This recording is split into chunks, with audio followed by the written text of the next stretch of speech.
மார்த்தாண்டம் அருகே நர்சிங் மாணவிக்கு ஆபாச வீடியோ அனுப்பி மிரட்டிய வாலிபர் போக்சோ சட்டத்தில் கைது.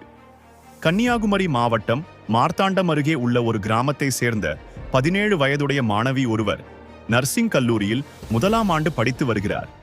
இவருக்கு உத்தரப்பிரதேசம் மாநிலத்தை சேர்ந்த அஜய் வயது 21 என்பவருடன் செல்போன் மூலமாக பழக்கம் ஏற்பட்டுள்ளது. இந்த நிலையில் அவர் மாணவியிடம் ஆசை வார்த்தைகள் கூறி மாணவியை ஏமாற்றி அவரது அந்தரங்க வீடியோக்களை பெற்றுக் கொண்டுள்ளார்.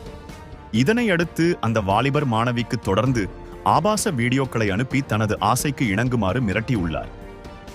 இதனால் பயந்து போன மாணவி இது குறித்து அவரது பெற்றோரிடம் கூறியுள்ளார். இதற்கிடையே அந்த வாலிபர் மாணவியின் தாயாரை தொடர்பு கொண்டு உடனடியாக 5 லட்சம் ரூபாய் தர வேண்டும் எனவும், இல்லையென்றால் மாணவியின் அந்தரங்க படங்களை சமூக வலைத்தளத்தில் பரப்புவதாக மிரட்டியுள்ளார். பின்னர் இதுகுறித்து மாணவியின் தந்தை மார்த்தாண்டம் அனைத்து மகளிர் போலீஸ் நிலையத்தில் புகார் அளித்தார். அதன் பேரில் போலீசார் அஜய் மீது போக்சோ சட்டத்தின் கீழ் வழக்கு பதிவு செய்து அவரை கைது செய்தனர்.